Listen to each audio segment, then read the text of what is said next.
how to know if a university is the right fit for them. I know you talked about kind of the factors to judge whether a university is good for you. But more specifically, like when you're looking at the different factors, how can you, of course, you said that there's more than 2,000 universities. How can you kind of compare them and judge whether which one is the right fit? Sure. So there's a lot of different factors that you can take into consideration. Just keep in mind as you're really going through this process. So what I would start off with is just seeing where you want to be. Like I know that when I was in high school and I was thinking about colleges, I really wanted to make a focus on staying like 2 hours or closer to home. And so that really narrowed down those options and helped me kind of figure out where to go. So distance from home is definitely a big one to know if it's a good fit for you. But also, like I said, looking at what the colleges have to offer. Do they have the major that you want to study, that you want to graduate with, or at least a similar field that you can go into? Do they have the club that you want to do? Like I just spoke with a student the other day and saying like, hey, NC State has this club and like not all schools have it. So I'm really excited and I want to join. So I mean, that could also be something that you can look for. The size of the campus, because like I said, NC State is the largest university in North Carolina, which some students thrive in that. I definitely enjoy being in a big campus, but some students want that smaller college experience and having like less students on campus and being able to see the same people every day and just having that sort of environment. So figuring out what you want to be at is definitely a good way to narrow down those options. And yeah, I also like taking into consideration financial aid opportunities. Like, does this college offer me a good amount of scholarships and financial aid options? Or is it not really in my price range right now? And also, y'all being okay and keeping in mind that once you get to a college, it might not be a good fit for you, and that is okay. Transferring is definitely an option that's becoming a lot more common for students lately. Not like more common, but it's becoming less taboo because I feel like a few years ago I was like, oh, transferring, like that's weird. But now it's like students do it a lot. 1 in 5 students who are graduating from NC State actually came in as transfer students. So it's okay to not have all of the answers right away. I definitely encourage you to take this time as an exploration period. But once you're there, and if you decide, actually, just kidding, this is not what I expected it to be, that's okay. Great. So our next question, test optional. It's been kind of a policy, a wide policy among a lot of schools in the US. And so that kind of raised a lot of questions, right? Some students are on the edge about their test scores. You know, what if they're like on the 50th percentile of your school's range? They don't know whether to submit their test scores or not. Um, they might think that, you know, they're not competent enough. They might think that maybe the only people who submit them are high test scores. So what would you recommend when choosing to submit test scores or not? What I would recommend is really making sure and checking in with different colleges that you're applying for and seeing how they review test scores. Because for NC State, we will see your test scores if you decide to submit them. And also, if they're strong, then that can be used to enhance your application. If they're not really where like you wanted them to be, if they're not really in a strong range and strong, I'll get to that in a bit because that could be a little subjective. We'll just pretend that they're not there and we'll look at everything else. Like we will never use test scores to disadvantage a student, but I also can tell you that this is not how all schools will review. And so I can tell you right now that with NC State, go ahead and submit them because they will never hurt your application. What I would probably recommend if you don't want to like call schools and be like, how do you review test scores? Go ahead and check on their website. Usually they have like average test scores that you can take a look at. Like for admitted students, they can say like, oh, well, our average for the ACT is between like a 27 to 32, and that's NC State's average. But you can usually get an idea of what strong will look like if you look at their website and what average scores have been in the past. So that can kind of give you an idea of deciding whether or not to submit test scores. But usually if you decide not to submit those, or if you don't have test scores to submit, it usually won't hurt you in the application process. Like when schools say that they're test optional, they truly mean it. Awesome, thank you. Next question. How can a student find the right topic of their essay if there are multiple things they value? I think in the registration form, I remember this student in particular had, they're a jack of all trades, right? They can write about a lot of things and there's no one real spike that they could write about. So how can a student kind of highlight all of the things they've done and kind of incorporate it, connect the dots, and tie them together in the essay? I would actually say that writing a lot about a little is better than writing a little about a lot. And what I mean by that is I would probably recommend just choosing a topic. And what I would go ahead and just have you do, because Common App's first year prompts are already available, go ahead and take a look at what they're asking and seeing which one best aligned, or which one can you speak to in the best way. The fact that Common App and all the applications have essay prompts already can really help you narrow down your options. And if there are different things that you have in mind that you want for the, sorry, that's, I'm having a brain bubble. So if there are multiple different ways that you feel like you can respond to an essay question, now is a good time. Go ahead and just like talk through. What I usually do when I like have a lot of things in my mind, I like go to my notes app and I start like recording myself and talking through the different things that I'm thinking about, and having it as like different bullets or different notes, and whatever one I feel more confident about, that's what I usually do. So go ahead and just talk out loud to yourself or to your friend or to your parent guardian and talk through these different options, because usually when I have a lot of things that I have in my head or that I feel like I want to write about, because I still get in that situation even as an adult, I like talk through and I can hear myself and which one I'm more confident about. So saying things out loud can really help you with just figuring out and narrowing it down. I know it's going to be weird. Like, trust me, y'all, when I'm proofreading something, when I'm thinking about something and I'm saying it out loud, I feel weird. But I promise you that it will help you, because it'll help you get your thoughts in order. It'll help you really clarify things. And if you're not much of a talker, go ahead and start writing things down. Make a bullet point, make a word bubble, whatever will help you get your thoughts out there. Go ahead and do that, because that will help you narrow down your options. Awesome. Next question. What are some unnecessary things to put on the resume? What are some mistakes to avoid in the application? I'll go ahead and answer the second one first. So one thing, and it kind of goes with the first question, something that I don't love when students do on their application is when they use their essay as a second resume. So I know that there's already a place on your application where you can list out your activities, and your essay prompt is not the place to do it. I have seen students do that because like they want that extra room, but I promise you that there are places on the application where you can submit those additional activities. Your essay is not the place for you to continue listing out your extracurricular activities. So I will say that right now, that's definitely something that I've seen on college applications, and it's not great.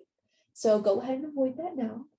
Go ahead and just write about a topic, something that you want to write about on your essays. If you want to write about an extracurricular activity that you've done and an experience that you've had, I think that's great. And go ahead and just focus on something more specific rather than using that to continue your list of extracurricular activities. What are some unnecessary things to put on resumes? Honestly, like, I don't think that there's any. Like, I think that everything that you're doing is important. And I know, like, One thing that I will say that always gets students like confused and not confused, but like they don't believe it. Y'all, your family responsibilities can go on your extracurricular list. Like if you're at home and you are tasked to take care of your siblings or make dinner or like do things that require your time and energy, put that down on your application. I promise you that there's space and there's a place for it. And I'm going to go ahead and show you. I'm actually pulling up the common application. And so I'm going to pull up the extracurricular activities part because I want you all to see what this looks like. I promise you that it will be viewed positively. Benjamin, I'm going to like interrupt your screen sharing for a second. Oh yeah, no worries. Thanks. Can you all see the comment now? Yep. Okay, so this is what that looks like. So this is what you will see when you are applying to colleges and you're putting down your extracurricular activities. So it has a place for you to report. So like, do you have any activities that you wish to report? The answer is always yes, because you always have something to report on your application. A mistake that students make is putting no and leaving that blank. I have seen it and it's not good. Like y'all, I promise you that you will always have something to put down on your application on your extracurricular activities tab. It'll ask you for your activity type. This is where you can choose whether it's academic, whether it's art related, sports, and you can even indicate what kind of sport that you've done. Career oriented, community service, computer technology, cultural, dance, debate, speech, all of these things, and family responsibilities is one of those things. So even if you're not in clubs, even if you haven't volunteered, I can assure you that you have done at least one of these things. And that's never minimize anything that you are doing, y'all. That is probably a big mistake that students make on their application is not listing down everything that they're doing and minimizing what they have been involved in. So I know that I sound really serious, but I'm so y'all, like the biggest mistake that you can make on your application is clicking no here. So keep that in mind. All right, great. Thank you for showing the tutorial of the Common App. That was definitely really helpful. Back to the questions. What are some misconceptions about the college application process?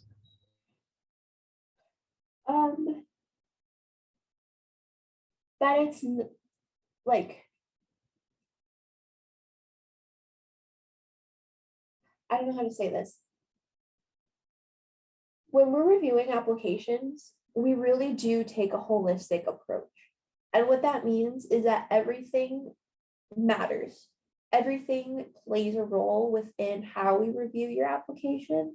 Some common misconceptions is that, like, oh, you have a low test score, you're automatically denied, or we're not even going to look at your application. Or for us, like, a common misconception is that your application will go through like a computer and it'll filter out like based on what we want to see. And no, I promise you that a human being reads every single application that students submit to us. I could tell you, I read about 2,500 applications last year.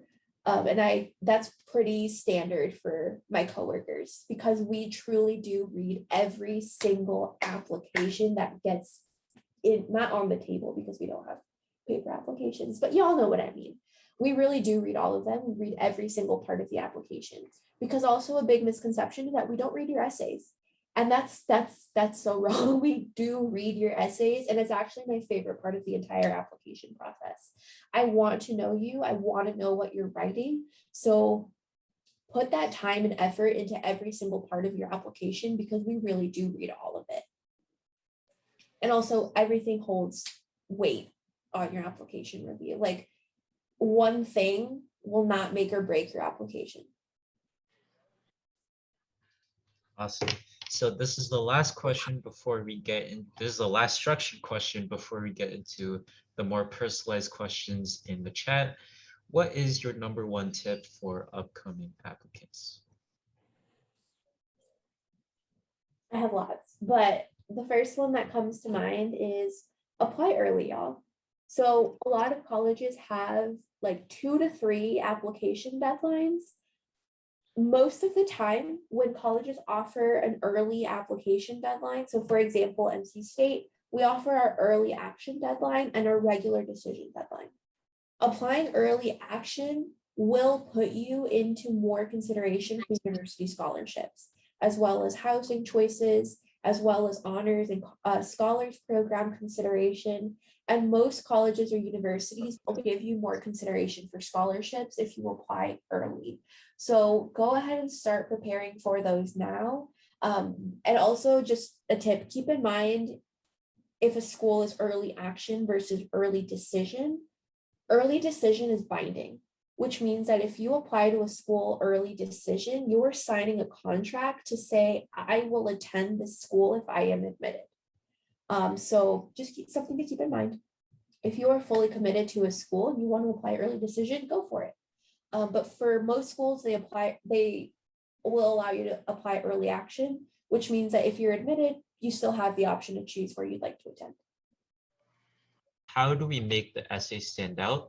And what are you looking for in the personal essay? Yeah, so one thing that I always tell students is your essay doesn't have to be the 5-paragraph essay that you learned in your high school English class. It doesn't have to have an intro, it doesn't have to have 3 bodies, and it doesn't have to have a conclusion. The best essays that I've read feel like you're talking to your best friend. Like they feel conversational, they feel like story-like, they feel like you're actually telling me about your life and about something that you want me to know. Because usually when you structure it in like the 5-paragraph essay style, it kind of loses the like the message that you're trying to convey, and it makes it seem very academic, which like is not necessarily the point of the essay. The point of the essay is for us to get to know you and for us to learn more about you beyond what we can see on your transcripts, beyond what we can see on your extracurriculars, activity tabs, and everything. So talk to us like you would talk to your best friend. And that's usually the number one piece of advice that I have for students. Don't be scared to be casual. Like, of course I would like proofread it, like make sure that you're spelling your words right and you're using good punctuation and everything, because it's still a writing sample. But talk to us how you would talk to your best friend or talk to your mom or anything, because that's really the best way that we can get to know you, and that's what will make your essay stand out. Next question, when and how do you submit SAT and ACT and AP scores? I guess for this one, if you would like to do a like tutorial thing on Common App, that would be great as well. Yeah, so I will say that official test scores are not submitted through Common App, but I can show you the way that you can self-report, which as a plug, NC State does accept self-reported test scores. So yeah, I'm going to share my screen and that way we can walk through it. So it's still like, as you saw, these are the activities. So we're up here testing. So this is what it looks like. In addition to sending official score reports as required by colleges, do you wish to self-report your scores? If you have ACT, SAT, AP scores, etc., Duolingo, you can click yes. And from here, you can choose which ones you would like to report. So like ACT, SAT, AP. And so this will provide you with a drop-down menu, and that way you can choose like how many you want to report. Have you taken the writing part, which we don't require the writing part. Number of future tests you expect to take, 0. And then from there, you can go ahead and just type in what is on your score report. And I will let y'all know that a lot of colleges do super score, but you do not super score your own tests. And that's something super important. You put down the tests that you've taken. If you've taken 2, put down 2 and report each individual score, because the colleges will super score for you. So it just kind of complicated if you decide to super score your own tests, because then like it gets hard when we ask for your official test score reports. So go ahead and just report each individual test. And for AP scores, I can tell you on behalf of NC State, we don't consider AP tests as part of our application review. So you can choose to report them if you would like, but I'll be honest with you, we don't look at them. This could be different for different colleges, but that's something that I want you all to know. But you can choose like how many AP scores you're reporting, your date, your subject, your score, and just go from there. But when it comes to submitting the official test score reports, that's when you need to go to act.org or collegeboard.org and have those sent to each college. So that way they can be official. Great. Our next question is, what is the solution that you have to too many activities? So this student in particular goes over the 10 activity limit. So do you try to merge them? What's the solution there? Yeah, so don't merge them. Whenever possible, don't merge them. Because, and hang on, let me pull up a part of the application.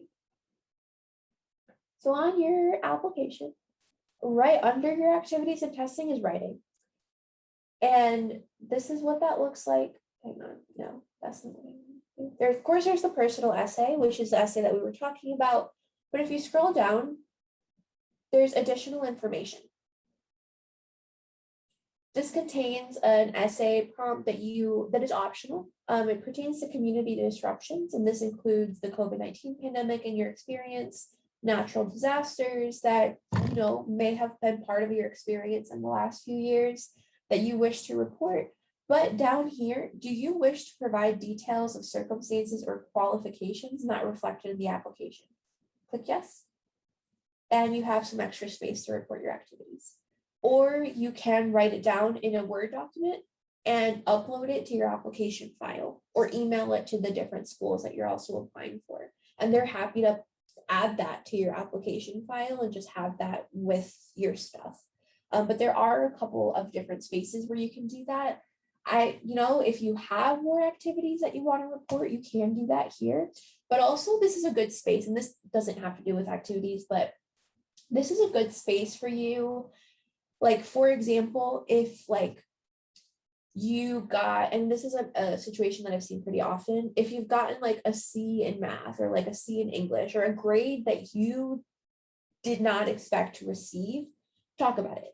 Tell us about it. Tell us what happened during that time. Acknowledge those grades. And this is also where you can do that as well. We just want to see context. So you can definitely use this to share your additional experiences and activities. How much will a low AP score affect admissions? It depends if schools actually consider these. NC State does not consider nor even look at AP scores. So for us, it doesn't matter. You just probably won't get like college credit for it, but that won't affect like once you're admitted and you submit that low AP score, like it won't be like, oh, we're rescinding your acceptance because of it. Like, no, we just will ignore it and just because we provide college credit for any AP test score that is a 3 or above. So 3, 4, 5. If it's below that, we just will not give you credit for it, but it won't affect like your admission or anything. Some schools might consider AP scores. So I know I've said this a lot and this is kind of annoying, but it is really important to check in with the different schools that you're applying for just to see how they handle different situations, because we might do things one way, but across the street, they could do things another way. So like I said, some schools might take into consideration those AP test scores, but we at NC State do not, and they do not affect you in any negative way.